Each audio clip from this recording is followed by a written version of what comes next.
Hello everyone, हमारे journal entries की series में अभी हम प्रैक्टिकल प्रॉब्लम सॉल्व कर रहे हैं महाराष्ट्र स्टेट बोर्ड की टेक्स्ट बुक में से। आज के इस वीडियो में हम प्रैक्टिकल प्रॉब्लम नंबर 2 देखेंगे पेज नंबर 84 पर से। तो लेट्स गेट स्टार्टेड। देखिए आपके सामने है practical problem number 2। Generalized the following transactions in the books of Gajanan. हमें कुछ ट्रांजैक्शंस दिए हैं, तो सबसे पहले हम क्या करेंगे, ऐसे प्रॉपर फॉर्मेट बनाएंगे जर्नल का in the books of Gajanan journal, और ऐसे आपको लिखना है, प्रॉपर फॉर्मेट बनाना है। ठीक है, अभी one by one let us start passing the entries. लेकिन उससे पहले हम हमारा जो मॉडर्न अप्रोच है वो रिवाइज कर लेंगे। क्या है मॉडर्न अप्रोच? क्लियर। हमारा कैपिटल, लायबिलिटीज एंड रेवेन्यू, इनका बैलेंस हमेशा क्रेडिट होता है और एक्सपेंस और एसेट का ओपनिंग बैलेंस हमेशा डेबिट होता है। अगर किसी को कोई भी डाउट है तो मैंने जब मॉडर्न अप्रोच दिखाया था वो वाला लेक्चर आप जरूर जाके देखिए, मैंने लिंक डिस्क्रिप्शन में दे दिया है, तो आपको थॉरली समझ जाएगा कि एग्जैक्टली ये कॉन्सेप्ट क्या है। ठीक है, लेट अस सी हमारी फर्स्ट ट्रांजैक्शन क्या है। First transaction is purchase goods for 90,000 and amount paid by bank directly. तो दो अकाउंट्स कौन से अफेक्ट हो रहे हैं? एक है परचेजेस और दूसरा है बैंक। परचेजेस मेरा एक्सपेंस अकाउंट है, राइट, और हमें पता है एक्सपेंस अकाउंट को हमेशा डेबिट बैलेंस होता है, और bank is my asset, bank को हमेशा डेबिट बैलेंस होगा, एसेट का हमेशा डेबिट बैलेंस होगा, राइट। तो अभी हमें क्या करना है, गुड्स परचेज किए, मतलब परचेजेस का बैलेंस बढ़ाना है, डेबिट का बैलेंस बढ़ाना है, तो करेंगे डेबिट। और एसेट का बैलेंस कम हुआ ना, बिकॉज बैंक में से पैसे बाहर गए हैं, तो डेबिट बैलेंस को हमें कम करना है, तो हम करेंगे क्रेडिट। तो मेरी एंट्री आएगी purchases account debit to bank 90,000। यहाँ पे अभी हम लिखेंगे May 3, 2019। Let us write our entry.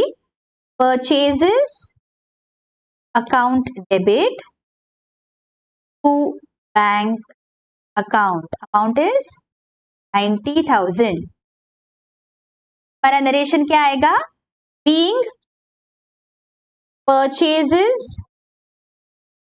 made and payment made through bank या paid through bank होता रोके। आपको ऐसे डिटेल में नरेशन लिखना है, नहीं तो आपके मार्क्स कट हो जाएंगे। ऑलराइट, तो एंश्योर ये प्रॉपर फॉर्मेट में आप लिखे। ठीक है, नेक्स्ट एंट्री क्या है देखो। नेक्स्ट एंट्री है sold goods to Satish on credit 30,000। तो कौन से दो अकाउंट्स अफेक्ट हो रहे हैं? एक तो सेल्स हो रहा है और कैश नहीं आ रहा है, तो दूसरा अकाउंट कौन सा है? सतीश को उधारी पे माल बेचा है, तो Satish becomes my debtor, right. Future में उससे पैसा आएगा, so he is my asset. Asset का हमेशा ओपनिंग बैलेंस क्या होता है? डेबिट होता है, और यहाँ पे डेटर तो बढ़ गया, ये सतीश के अकाउंट को हमें करना पड़ेगा डेबिट। और गुड्स बिजनेस से बाहर गए, मतलब सेल्स बढ़ गया, sales is my revenue. Revenue को हमेशा होता है क्रेडिट बैलेंस, तो हमें वो भी बढ़ाना पड़ेगा बिकॉज सेल्स बढ़ गया है। क्रेडिट बैलेंस को बढ़ाना है, हम करेंगे क्रेडिट। तो हमारी एंट्री क्या आएगी? Satish account debit to sales, amount is 30,000. So let us write it down here. Satish account debit 30,000. Sales account. Nation is being goods sold on credit. यहाँ पे आपको पूरा लिखना है नरेशन, ओके, ऐसे नहीं करना है। Being goods sold on credit. All right? Okay. Next क्या है?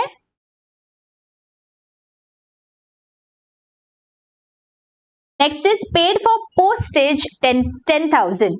मतलब postage account अफेक्ट होगा, और पेमेंट है मतलब कैश अकाउंट अफेक्ट होगा, राइट। अभी क्लियर में याद करिए, पोस्टेज क्या है? ये मेरे बिजनेस का एक्सपेंस है, and cash now we know cash is my asset. Asset always has a debit balance. यहाँ पे बिजनेस में से कैश गया है बिकॉज पेमेंट हुआ है। अगर डेबिट बैलेंस को कम करना है तो हम करेंगे क्रेडिट। और postage is my expense, expense को हमेशा डेबिट बैलेंस होता है, पोस्टेज बढ़ गया बिकॉज हमने एक्सपेंस तो पे कर दिया, तो यहाँ पे हमें डेबिट को बढ़ाना है, करना पड़ेगा डेबिट। तो हमारी एंट्री आएगी postage account debit to cash 10,000. Let's write it here in the particulars column. Postage account debit 10,000. Cash 10,000. Narration: being postage charges paid. Okay, all right. Next, paid for wages 15,000. कौन से दो accounts affect हो रहे हैं? Paid बोला है मतलब एक अकाउंट तो अफेक्ट हो रहा है, वो हमें पता है, एक तो कैश है। एंड किस चीज के लिए पेमेंट हुआ है? वेजेस के लिए पेमेंट हुआ है। अभी कैश का तो हमें लर्न हो गया, बाय हार्ट हो गया। Cash is my asset and asset has opening debit balance. Cash business से बाहर जा रहा है, अगर डेबिट को कम करना है तो हमें करना पड़ेगा क्रेडिट। और किस चीज के लिए जा रहा है? वेजेस के लिए। वेजेस क्या है? बिजनेस का एक्सपेंस है, मतलब एक्सपेंस का तो हमेशा डेबिट बैलेंस होता है, हमें पता है। डेबिट बैलेंस को बढ़ाना है तो हमें करना पड़ेगा डेबिट। तो मेरी एंट्री क्या आएगी? Wages account debit to cash 15,000. Let us write it down here.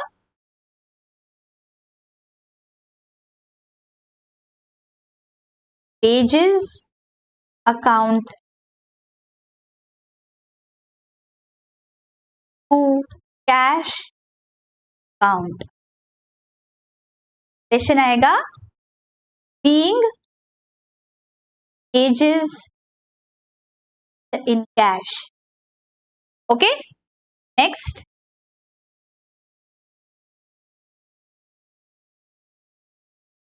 Next is received cheque of 30,000 from Sati.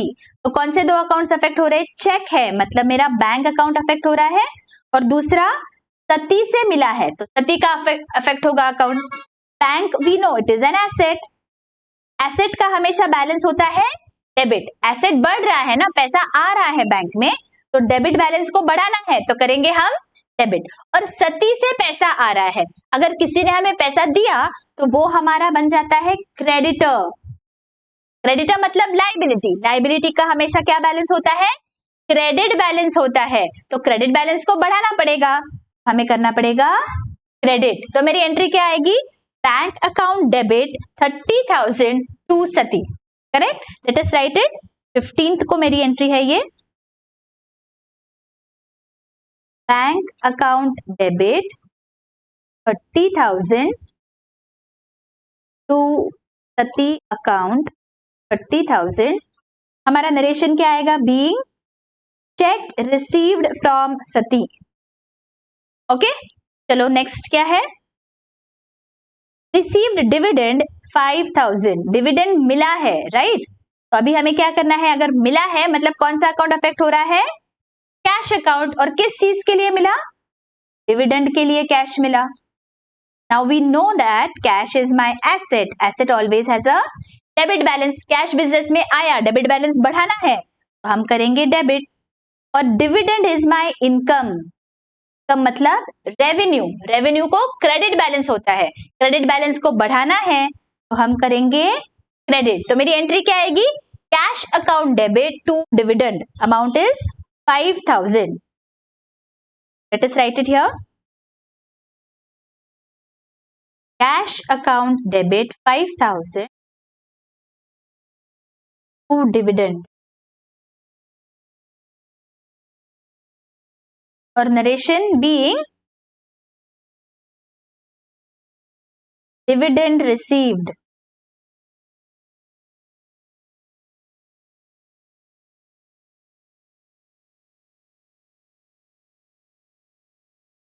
Okay, let us see the next entry.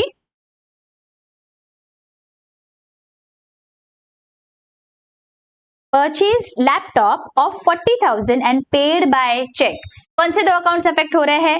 एक अकाउंट तो है मेरा लैपटॉप, बिकॉज लैपटॉप खरीदा है, और चेक से पेमेंट हुआ मतलब बैंक अकाउंट। अभी बैंक का हमारा लर्न हो गया है, it is my asset. Asset always has a debit balance. पैसे जा रहे हैं मतलब डेबिट बैलेंस को कम करना है तो एसेट को हम करेंगे credit.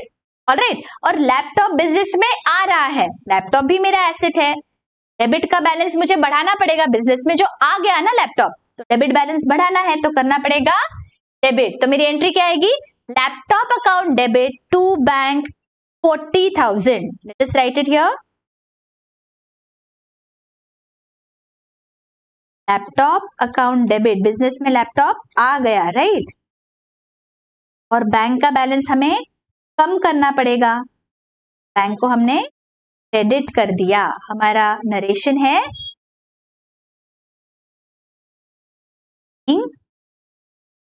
Laptop purchased and payment paid by cheque. Date क्या है? 25th।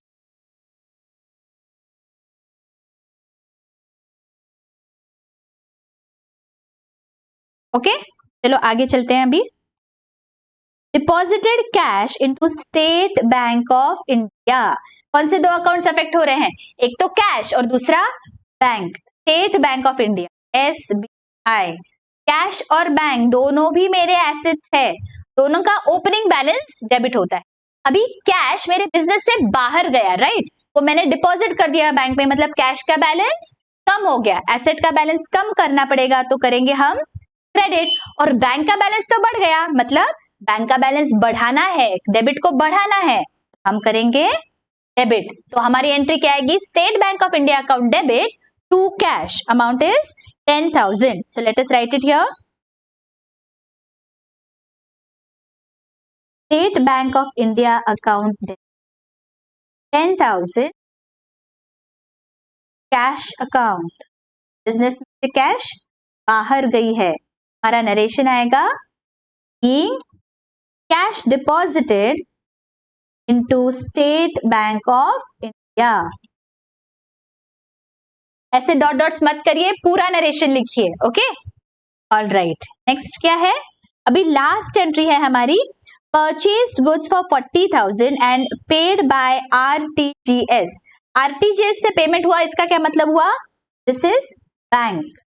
ओके, कौन से दो अकाउंट्स अफेक्ट हो रहे हैं? एक तो परचेजेस और दूसरा bank. Purchases is my expense. Expense का हमेशा बैलेंस कौन सा होता है? डेबिट बैलेंस होता है। और परचेज किए हैं मैंने गुड्स, मतलब डेबिट बैलेंस को मुझे इंक्रीज करना पड़ेगा, तो मैं करूंगी डेबिट। और जो बैंक अकाउंट है ये मेरा एसेट है, एसेट का हमेशा डेबिट बैलेंस होता है। बैंक से पैसा बाहर गया, मतलब बैंक का बैलेंस कम हो गया, एसेट का बैलेंस कम करना है, तो मुझे क्या करना पड़ेगा? क्रेडिट करना पड़ेगा। मैं क्या करूंगी? Entry purchases account debit to bank, amount is 40,000. So let us write this entry. Purchases account debit 40,000 to bank account 40,000. Ration will be being goods purchased and payment made through bank. All right. देखिए अभी सारे entries हमारे हो गए क्या? सब टिक हो गया क्या? सब टिक्ड है, मतलब हमने सारे एंट्रीज पास कर दिए। अभी क्या करना है? डेबिट और क्रेडिट साइड की हमें टोटल करनी है। तो मेरी टोटल आ रही है डेबिट साइड की 2,70,000 और क्रेडिट कॉलम की टोटल भी आ रही है 2,70,000। करेक्ट? आई होप आपको ये एकदम क्लियरली समझ में आ गया है प्रॉब्लम नंबर 2। अगर सारे डाउट्स क्लियर हो गए हैं, please hit the like button, do subscribe to the channel, आपके फ्रेंड्स और कलीग्स में भी पास ऑन करिए सो दैट सबको इसका बेनिफिट लेते आएगा। अगर कोई भी डाउट है, do ask in the comment section. मैं सारा आपका 11th स्टैंडर्ड का पोर्शन 1 बाय 1 कवर करने वाली हूँ बच्चों। Then do stay with me so that आप इसका पूरा फायदा ले सके। अब मिलती हूँ आपको नेक्स्ट लेक्चर में। Till then take care, bye bye.